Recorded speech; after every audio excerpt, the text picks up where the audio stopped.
Parents kicked me out on my birthday, but karma got them back. It was my 18th birthday and I wasn't even done with high school when I was kicked out of the house by my parents and my golden child brother. I wasn't all mad though. Couch surfing was far better than living with them. They didn't even show up for my high school graduation. Unfortunately, life was extremely difficult for a while. Being homeless makes it very difficult to find a job and keep it, and with no job finding a living space isn't easy as well. My parents never even reached out to me either. There were definitely times where I was tempted to beg them for forgiveness, but thankfully I held out. Years later, I ended up securing a retail job thankfully, and worked my absolute butt off to be able to rent a condo. Life was on the upwards trend for a few years, and although I couldn't save much, at least I had my own place. Granted, I rented with someone, but it was better than being homeless. But then, life crumbled again. The start of the 2020-demic was not kind to me in the slightest, and everything I worked for seemed to have vanished into thin air. I lost my job and couldn't renew the lease on my condo, because my roommate also lost his job, and neither of us could afford the place on unemployment money. As the lease was ending, my roommate left early to move back in with relatives, and I had to sell nearly all of my stuff because I was soon going to be homeless, if I didn't downsize to an extreme. Thankfully I had a plan. Years ago, I had bought a truck simply for the fact that I've always loved trucks. So I found a $1,000 camper in good shape, and put it on my truck just so I could live out of it for a while. It was supposed to be temporary, but I ended up living out of it for longer than I ever thought. I originally was hoping to be able to live out of the camper at my parents' house, where my brother and his family still reside as well. I swallowed my pride and asked them to let me stay in the camper beside their house, but when I did, they told me they had a full house, and didn't want me there. They said they'd only agree to let me park my camper there if I paid them basically what it had cost to rent an apartment in my area. That was way too much just to park my camper. I was jobless and trying to save as much of my unemployment money as I could till I could find a new job. I may as well be living in an apartment with that rent price they were asking. My parents called my camper an eyesore, and told me to take a hike since we couldn't come to an agreement. And sister-in-law,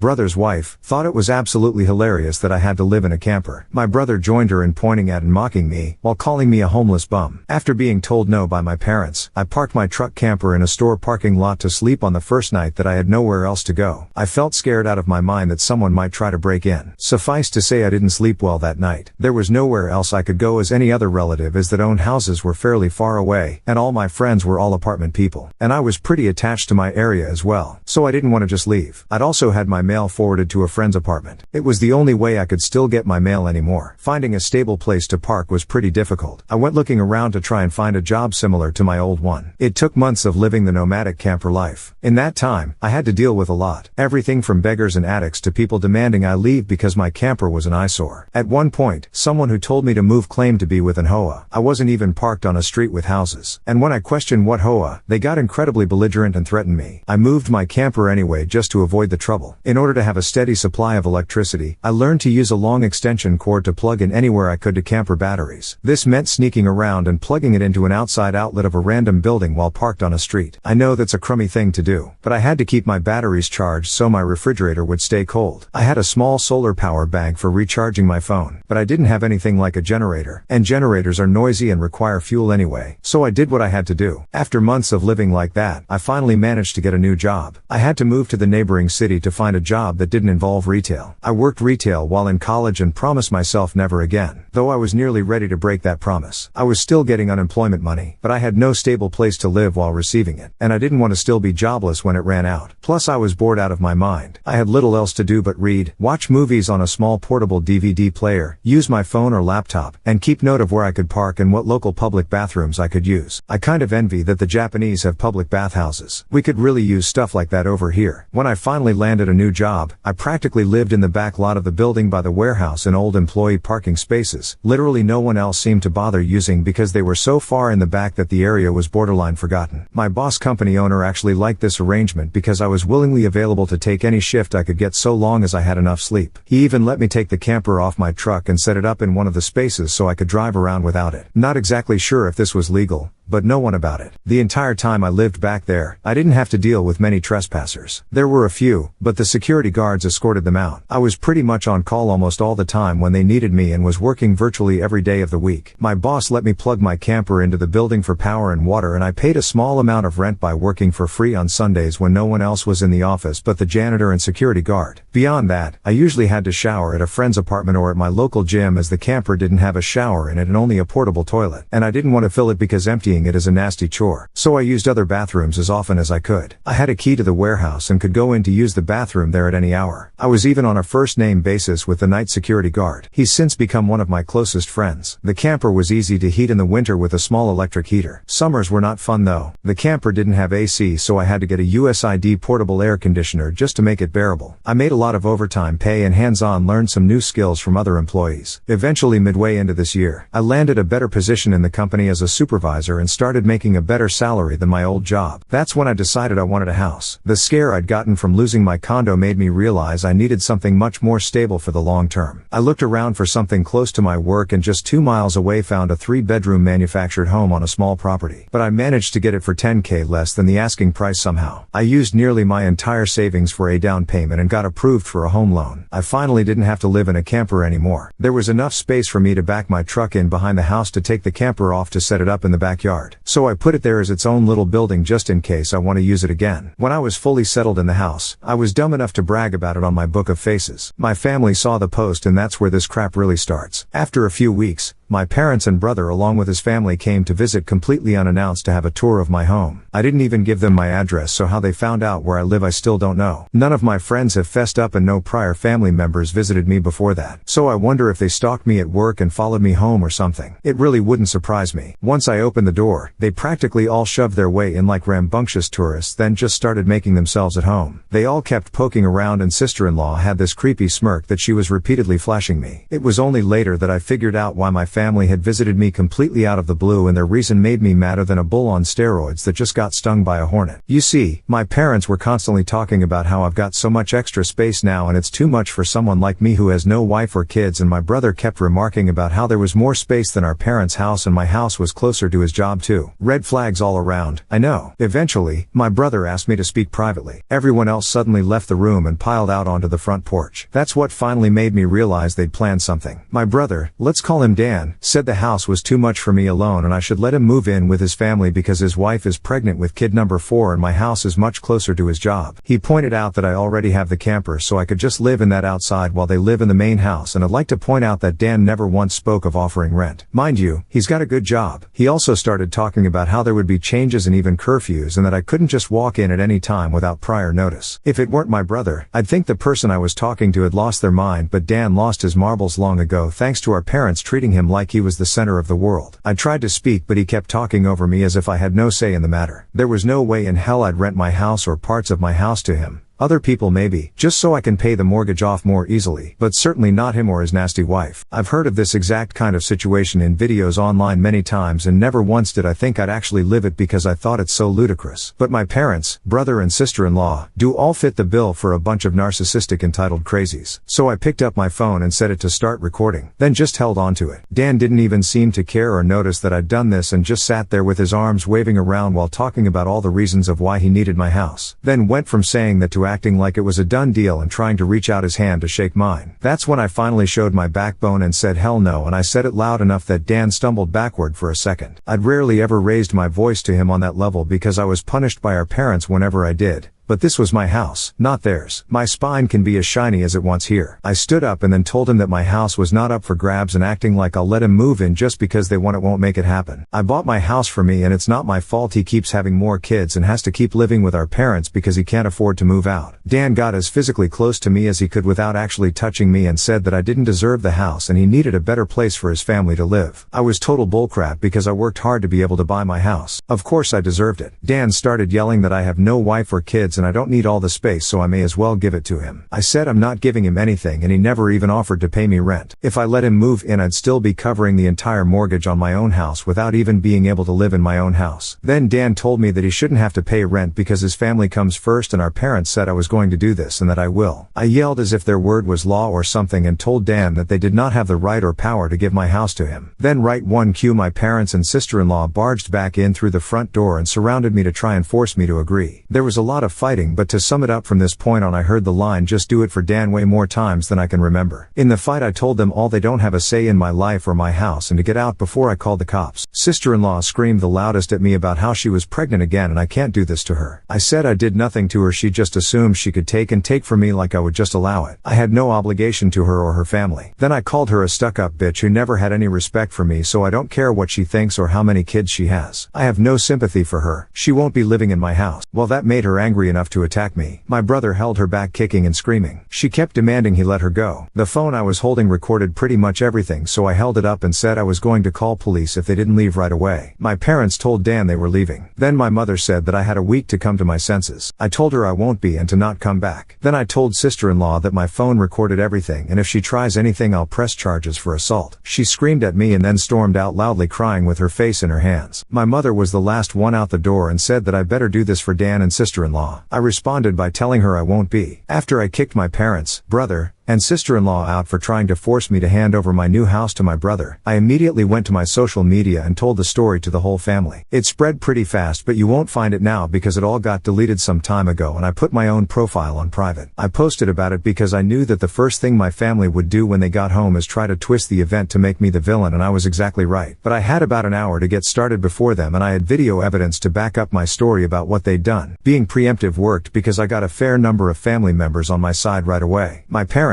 brother, and sister-in-law must have been all set to write their own post, but it was too late, so they didn't even bother trying to lie much. My parents, Dan, and sister-in-law had a few flying monkeys supporting them, but not much else. Plenty of others knew how entitled they already were, so what happened was something they all quickly understood and accepted. There was one person in particular that called me. I don't know who they were, but they ranted at me that I was a horrible brother and I needed to make way for a real family man. I just ended the call and blocked the number. This didn't repeat. The week went by and my parents showed up with Dan at my front porch just like they said they would in their prior ultimatum. They rang my doorbell like crazy and also pounded on the door until I finally answered. I opened it just a crack and they tried to shove their way in again, but I'd installed a couple of latch chains that prevented it and even braced my body against the door for good measure. My father and brother demanded I let them in, but I said I was recording everything on camera and would call the police if tried to force their way in again. My mother calmed them down and then in her most sickly sweet tone asked me if I was ready to let my brother move in. I told her and the rest of them to F off and never come back. My mother put on the crocodile tears and asked me why I can't just do this for Dan because he's my beloved brother. I laughed and then bluntly said I do not love him as a brother because he treated me like crap for years and they only encouraged him to do so. They are terrible parents and he is a terrible brother, then told them to leave or I'd be calling police ASAP. They all left surprisingly easily, apart from my mother's loud crying and the others giving me dirty looks. One could say making them leave was suspiciously easy. I thought the whole mess was over, but I guess I should have taken them more seriously because they had other stupid plans. I came home later that week on Friday evening to find a moving truck and my brother's minivan parked in my driveway. It was Dan and his family there moving stuff in. He just waved to me with a crap-eating grin when I saw him. I was furious and told him and the rest of his family to stop, but sister-in-law smugly said to me that like it or not they were moving in, and then in the most fake way while tilting her head and puckering her lips she said that it was okay because my mommy allowed it and I should always listen to what my mommy tells me. I seethed with rage just hearing those words and looking at her smug face, so I locked myself in my truck to call the cops right away. When they realized what I was doing, sister-in-law started pounding on my window and yelling at me to stop and that I can't do this to her because she and Dan need the house, and she cried, "Why can't you just do this for Dan?" I responded with, "Screw Dan, it's my damn house, not his." Then she threatened to key the side of my truck unless I stopped calling the police, all of which the 911 operator heard, thanks to the window being slightly open. I told sister-in-law if she damaged my truck I'd sue her, and she was smart enough to retreat. When the police arrived, Dan and sister-in-law along with their kids had locked themselves in my house. I told cops what had happened as well as showing them my new driver's license that had my current address on it. Then when we went to my front door I saw that they'd changed the lock and the old lock was laying on the porch with the center of it drilled out, and the drill they used was laying right next to it with a complete Harbor Freight drill bit set. Could they have been any more stupid leaving evidence out like that? I pointed out the broken lock and drill, then gave the police a rundown on all the events that happened prior. Well, I guess Dan called our parents over at some point after I arrived home because they showed up while I was talking to the cops. My parents immediately lied and started saying that I'd agreed to rent my house to my brother and his family. I said that was an easily provable lie one way or another. So Dan and sister-in-law finally came out of my house with some papers in hand. They both looked super smug, like they'd somehow outsmarted me. They'd actually drawn up and printed out a fake rental agreement, but my signature was not on it. There was one, but it looked nothing like my handwriting. I don't think any of them have ever actually seen my signature, so that was incredibly stupid on their part. I told my parents and Dan that was stupidly blatant fraud, and if the cops investigated they'd easily figure that out, and I don't think going to jail and court would do them any good. It could even make Dan lose his job, which is his only means of providing for his family. I also said I would get a lawyer and sue for damages if anything of mine was lost, stolen or broken. Dan went white and looked really scared when I said all that, but my mother got between us and doubled down about how I should just do this for Dan and live in the damn camper so they can finally have a family home to themselves. I yelled at her that if she thought it was such a good idea she could do it for Dan herself and let Dan have her house to himself instead. The cops separated my mother from me and I said I wanted them all out right now or I'll press charges. I stated in a shout about how they drilled out my front door lock to break in. The lease papers were obvious fakes. They badly forged my signature and I have recorded video of sister-in-law attacking me. Those are felonies I could screw over their lives with if I wanted, and if they didn't leave that's exactly what I'd do. The only reason I hadn't already was for the sake of Dan's kids so they have one chance to get the hell out. The moment my parents heard that, I think it finally clicked that they could not force me to do it for Dan. My mother surrendered and said she'd put an end to this. Then she went over to sister-in-law and spoke with her quietly for a minute while my father spoke to Dan. Sister-in-law instantly started loudly crying and ripping up the fake rental papers into tiny bits and tossing them like confetti, only to have an officer tell them to pick up the bits of paper or he'd cite them for littering. Both of the cops at this point had "I don't get paid enough for this" looks on their faces. Dan had to start telling his kids to load their stuff back into the moving truck. The kids were all crying and the eldest was sobbing that he won't get his own room now. Sister-in-law and Dan gathered their kids up to try and make one last pathetic attempt to guilt me with the sad family routine. You know, where they all gather together in a sort of group hug while all facing one direction. I swear I think they'd practiced it beforehand. All of the kids had the same pleading look with quivering mouths. Sister-in-law kept rubbing her pregnant belly and tilting her head to look like a sad puppy, and my brother just made the saddest face he possibly could and said,